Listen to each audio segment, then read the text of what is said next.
The St. Louis Blues had a bad loss to the Montreal Canadiens. Let's talk about it here on Locked On Blues.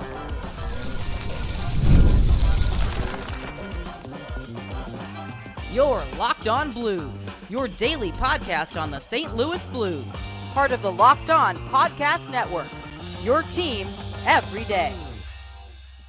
And a happy Monday, October 28th, and welcome back to Locked On Blues. I'm your host of Locked On Blues, Haley Taylor Simon, talking to you all things about our St. Louis Blues here on this podcast. And it is brought to you by the Locked On Podcast Network, your team every day. The St. Louis Blues had a 5-2 loss to those Montreal Canadiens, and it was quite a brutal loss in my opinion. However, I want to talk about the Blues' strengths that I do notice them having. And finally, a question that I really did not want to address, but we need to address is, what if Robert Thomas is out longer than the 6 weeks? A lot to get into on today's episode of Locked On Blues, but I want to let you know that today's episode is brought to you by Game Time. Download the Game Time app, create an account, and use code LOCKEDONNHL for $20 off your first purchase. The Blues had that 5-2 loss, as I said, to the Montreal Canadiens. And here's the thing. I understand, right, that the score sounds worse than it was. Because, yes, it was a bad loss, but let me explain. So, basically, to explain what I'm saying here is, and Binner was in net, by the way, for the Blues. Jake Evans for the Canadiens scored, right? Then Kirby Dosh scored. So then it was 2-0 Montreal, right? And that was early, by the way, in the second period when Kirby scored. Colton Parayko really responded well and scored kind of immediately after. I want to say about like 20 seconds after. Then a couple minutes later, Jake Neighbors scored. So then the contest is tied 2-2. The Blues had really good offensive zone pressure during that time where they were able to equalize up the game. And I was like kind of impressed. I'm like, okay, they're definitely playing better. They're out shooting the Canadiens and they were maintaining speed on the ice. However, Montreal got a power play and was able to give them a 3-2 lead heading into the final frame. And then in the final frame, Cole Caulfield, he scores, and then they get another goal, empty netter. So which made it 5-2. So Binner only let in 4 goals. But yeah, the Blues, I mean, listen, they outshot Montreal 31 to, I believe it was 26. It wasn't like it was this ugly game. The Blues were in it in a sense, but it just, as I said, there was none of that pressure on the offensive zone. And then 2, defensively, I mean, it is what it is. I think the Canadiens just really have been turning their season around. I know it's early, but I think they have been playing really strong and solidified hockey. And I don't think that it was one of those games that I look back on that I'm going to be like, oh no, this was like a situation that they could have won. Montreal really did have full control after they were able to get that 3-2 lead heading into the final 20 minutes. So at least in my opinion, it was like one of those games where I figured, hey, they have a 4-game road trip. You know, they beat the Leafs, which was a huge game. And I feel like they put a lot of energy into Toronto. I know that sounds like an excuse, and it's not an excuse. I just kind of feel like a lot of their energy, a lot of their focus as a team was in beating the Maple Leafs and not so much the Canadiens. But Habs win. Then they come to Philadelphia they go to Ottawa. They play the Senators tomorrow night on Tuesday night, on Blues Day night. Blues Day Tuesday. I like that. So the Senators tomorrow, and then to finish out the road trip, they play the Philadelphia Flyers on Thursday. So this road trip, yes, it's long in a sense, time-wise, just because the games are spread out. But I feel like a lot of the focus, so heading into this road trip, was beating the Maple Leafs, especially because you're facing your former head coach, Craig Berube. But heading back to this Montreal game, I also just want to put this on notice or put this out there, whatever. Jake Neighbors again with another goal. And I feel like for Jake Neighbors, I mean, he's really turned it around. I know the first handful of games, we weren't seeing much from him in terms of scoring. And I mean, he was shooting the puck, like, you know, he's getting shots on a goal. However, it just wouldn't go in, or it was like too wide or high, you know. But I feel like he is finally finding his rhythm again. And that is something that he did say that he was going to do. And he's been executing. And the thing about with Jake Neighbors is that's what I like about him as a player. And in this game especially, him being able to respond, you know, you're down by 1 goal and then boom, you're able to get a goal and tie it up. Now, Colton Parayko's goal was his first goal of his season. So, again, good for Parayko. And it's funny. We talk about, defensive players, about how defensive players are like two-way defensemen. While Parayko, is a two-way defenseman in a sense, he's more just of a defenseman, at least in my opinion of how he plays his game. So it's not like a common thing for, a guy like Colton Parayko to be scoring all the time. At least for me, that's just my opinion on it. I'd rather have a player that's, stronger on defense than offense if they're a defenseman, if that makes sense. So I was happy for him. But Suter, got him an assist, a secondary assist, I believe. But yeah, no, I am liking what I am seeing a lot out of Colton Parayko defensively lately. It's weird. It's very weird. But for some reason, Suter and Parayko really mesh well together. And I never thought, a handful of games in this season, I would be saying that Ryan Suter looks good on the first pairing. Like, that's a weird thing to say. I just really wasn't expecting that to be what was going on. But going back to the game, though, I think Binner, listen, a couple goals we could have saved, right? However, he didn't have much help defensively. And I know I just praised Colton Parayko. He didn't have his best game, okay? I think the defense just needs to continue to just work extra hard. I don't think that, listen, everyone's talented if you're playing in the NHL. But sometimes players just don't always mesh well. And I can't even pinpoint a specific player on defense that I'm like, oh, this is just not a good player. I think it's just they need more star players defensively, right? You look at the offense, right? You look at Kyrou, Neighbors, Thomas, Holloway, right? I know that we have Philip Broberg on defense, but is he the best defenseman possible? No, he's a two-way defenseman. That's why you see a lot of him offensively. I just feel like the Blues had to really focus on getting defensemen that were just specifically defensemen. None of this two-way stuff. I was going to say a word, couldn't say that on the camera. And I know that sounds like kind of counterproductive or counterproductive. I just feel like watching this Blues team, that's something that they need to get. And it could have helped them a lot in this loss to the Canadiens if they had another defenseman that was kind of like a Colton Parayko in a sense. It would be helpful. They don't. And that's the Blues' problem. When you have Cole Caulfield, Nick Suzuki, different players like that, Jake Evans even, who are absolutely dominating and playing really good hockey, you're going to need players to stop them. And that's the problem, right? Is that they just could not be stopped. And Montreal, too, when they shoot the puck from this game, I'm not saying anything against the Blues this entire season. I'm just saying specifically from this game, they had pretty much better accuracy than St. Louis did, at least in my opinion, with, setting up the plays. The Blues, weird team, okay? Love the Blues, weird team sometimes. And it's because of situations that happened even earlier in the season, right? When they lost to the Jets, I said this too. They did not shoot the puck enough when they had that extra man on the ice when they pulled, it was, Jets was Binner net. Yeah. When they pulled Binner, they didn't have any more kind of focus in a sense. They just kind of were passing the puck around and you need to shoot.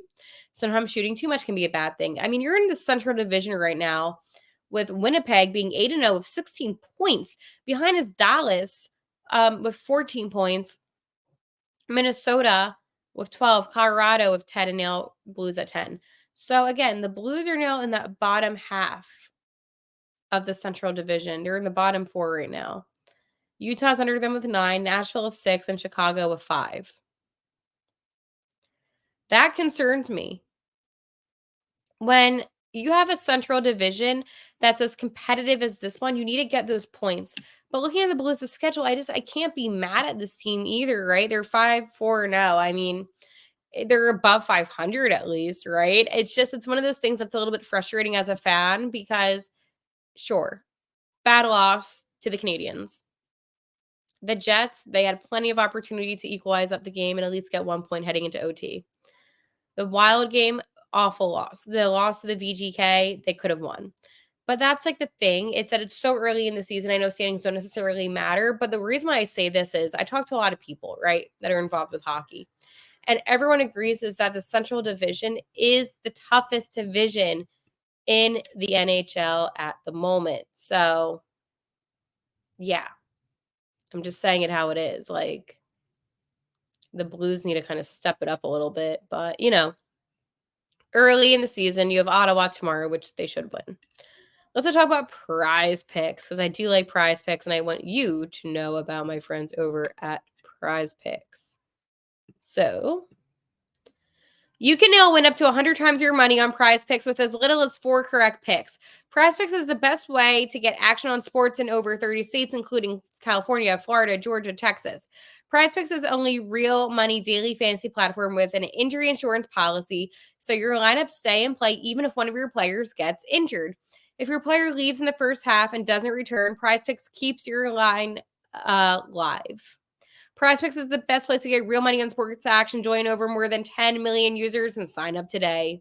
Sign up today and get $50 instantly when you play $5. You don't even need to win to receive the $50 bonus. It's guaranteed. PrizePicks also offers weekly promotions that can lead to big payouts like Taco Tuesday. Each Tuesday, PrizePicks discounts select players' projections up to 25% to provide even more value to your lineups. Think Justin Jefferson will get more than 83.5 yards next week. CMC will run for more than 75.5 yards. Cook up hot takes with your friends, and you can win real money this football season with your crew when you run your picks on Prize Picks. Download the app today and use code LOCKEDONNHL and get up to $50 instantly after you play your first $5 lineup. Again, download the app today and use code LOCKEDONNHL to get $50 instantly after you play your first $5 lineup. I want to talk about the Blues' strengths because I feel like St. Louis has a lot of strengths that maybe don't get talked about enough. When somebody says to me, Hale, what makes St. Louis a good hockey team? Because I've been asked that a lot this week. I tell them it's very simple. When they're good on, well, here's the thing. Discount last game. Okay, just forget that happened. When the Blues are strong, it's usually because they're offensively dominant. They're good at maintaining the puck in the offensive zone. And I think that's one of their biggest strengths. Seriously. I think they're able to move the puck out of their defensive zone into their offensive zone and keep it there and set up plays. I think that's a thing where you do have to rely on those two-way defensemen, like a Philip Broberg, right, for instance, who will feed the puck up the ice and will be able to play it. I think that there's a lot of hockey teams, right, where they spend too much time just kind of like lollygagging in the defensive zone, the neutral zone, and they're not, just going right up to the offensive zone and making a play happen. The Blues are really good about passing the puck and getting it up there and spending time in the offensive zone and generating plays. The Blues are also doing better with rebounding, and that is something too where I was a little bit hesitant going into the season just because rebounding is such, a major skill and asset to have in the National Hockey League. So for me, at least, that's what I would say the Blues' biggest strengths are. Now, in terms of players, right now, Jordan Binnington and Joel Hofer, I think that the Blues have the best goalie tandem in the NHL. I know what you're saying. Hale, Benner let in 4 goals, against the Canadians. Okay, things happen. He is still the Blues' best goalie on the team, followed by a young Joel Hofer that has the potential. When you talk about face the nation, it's kind of like a no-brainer that Benner will be your starting goalie, at least in my eyes. But that's another thing that's strong too. There's hockey teams out there that don't have, they have like starting goalies, but they're not franchise starting goalies. And that is another thing that St. Louis does have. To try to give you the best sense of the St. Louis Blues is that they are a young team with veteran players that balance things out. So you have that speed and that kind of youth on the ice, right? And youth, I associate with speed because usually the younger you are, the faster you are. That's just how it goes. However, with the Blues in particular, you do have players that are more experienced, like a Braden Shen, who they've been having on the first line, that is good at just, setting up the plays and generating the plays. You have guys like Jordan Kyrou that are so underrated. And I think that's another thing too, is that the Blues have players that are not really like talked about much throughout the National Hockey League, but are huge, huge, huge assets to this team And for Jordan Kyrou especially, and he is a player that I have defended on this podcast after I've bashed him, of course. I mean, but I owned up to that. He would thrive on so many other hockey teams in this league, right? I can think of a handful of teams that willingly would trade to get a player like him for a good high-end draft pick or something. And by high-end draft pick, not like the actual like prospect, like give up a pick.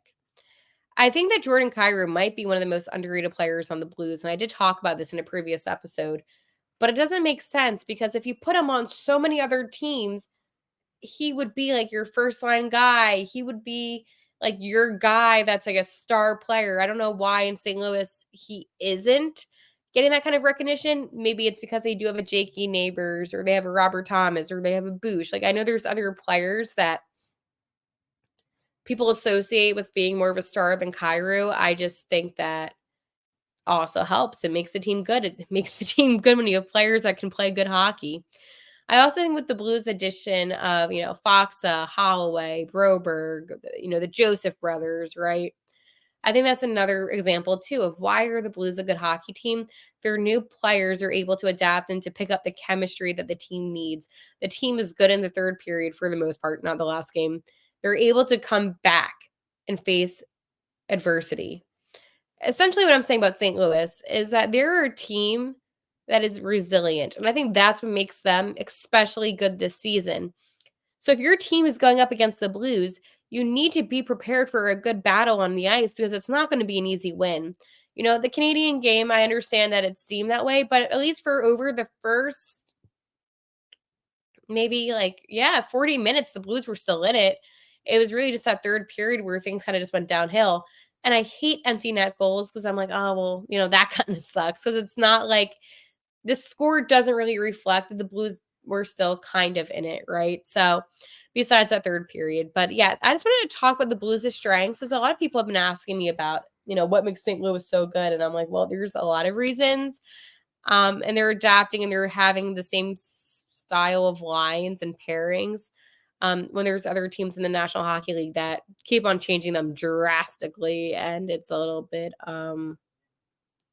you know, yeah. So that's that. All right, I'm going to talk to my friends at FanDuel. Get ready to tackle the NFL action with FanDuel, America's #1 sportsbook. Because right now, new customers can bet $5 and get 150 in bonus bets if your bet wins. The FanDuel Sportsbook app gives you everything you need to place live bets on the NFL all in one place. So when you get a hunch in the middle of the game, you can check out the latest stats, view live play-by-play, and so much more on the same page where you place your bets. Just visit fanduel.com to join today. You'll get started with $150 in bonus bets if you win your first $5 bet. That's fanduel.com.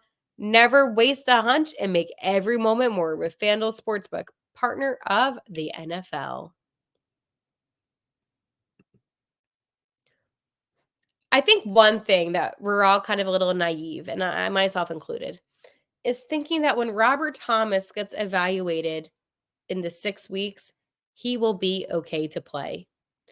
Why am I naive about it? Because in my head, I never once had the thought of, oh, wait, what if he isn't clear to play? And what if this is a longer process than we think? I know there's been no news.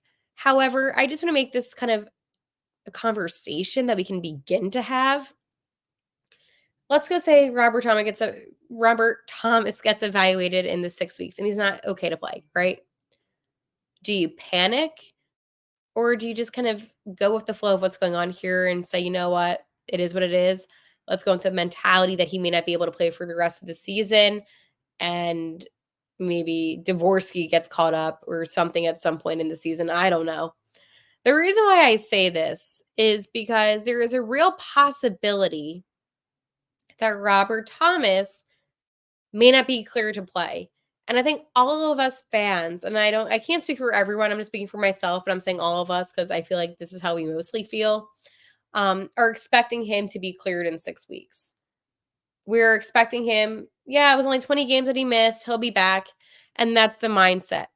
And it's my fault, honestly, to think that way because with Torrey Krug, I still let out hope that maybe he would come back. I think when it comes to evaluations, especially, with hockey, you always run the risk of, okay, well, what is really going on, right? A lot of players, you hear the upper body injury, the lower body injury. With this, you know what it is. It's a fractured ankle.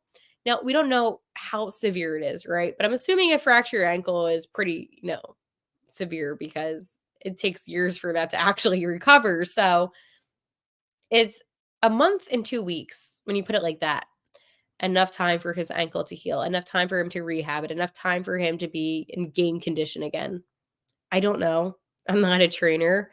However, I think that not having a conversation about the what ifs is not doing justice. I think that for this podcast, right? And the fluid and open conversations that we have to also be realistic. Would you be satisfied right now with the lines that you see? I'm not talking pairings. I'm going to talk lines since this impacts the offense only. Would you be okay with this? Would you be okay with Captain Braden Shen centering the first line? Or do you think that something needs to get done? Do you think a trade needs to happen? Listen, there's a lot of possibilities of what could happen. All I know is if Robert Thomas isn't able to play in 6 weeks and he still needs more time, my panic meter is going to go up. I know Braden Shen said, "Oh yeah, losing your star player, you have to work as a team." Well, luckily for the Blues and for myself, I will have the opportunity again to talk to the guys on Thursday, maybe Wednesday, depending on when they come to my town. And I'm going to ask them that. I'm curious about how they're adjusting without Robert Thomas. And when I spoke to Robert Thomas last year, and it was a great conversation that we had. We spoke about Jake Neighbors, actually, him and I. And, he just was so impressed with what Neighbors was doing. And I feel like they really have a lot of similarities, right? I've talked about this in an episode prior. I want to know who they think has stepped up the most. I can have my opinions, right? I think Jake Neighbors has stepped up the most. But I am curious about this team adjustment that they have. I want to know how the locker room is. There are so many questions that I have about the Blues because at the end of the day, this is a team that is a resilient team. We saw that from the very beginning of the season. Um, you know, I'm not making excuses. I'm not doing any of that. But they had like that 3-2 win over the Kraken when they were down, that 5-4 win over San Jose when they were down. They know about resiliency. And I think that's one of those assets and skill sets that they have that makes them stand out. However, without your star player, it does make me wonder what's Coach Bannister going to do about the lines, because I don't know if I would trust these lines necessarily for the entire season. A lot of questions that I have, but I wanted to bring it up. Do you think Robert Thomas is going to be out longer? I know none of us know the actual answer, but if he is, are you going to be in panic mode, or are you just going to go with the flow with how you are now? Let me know. I will talk to you tomorrow here on Locked On Blues. And like always, let's go Blues.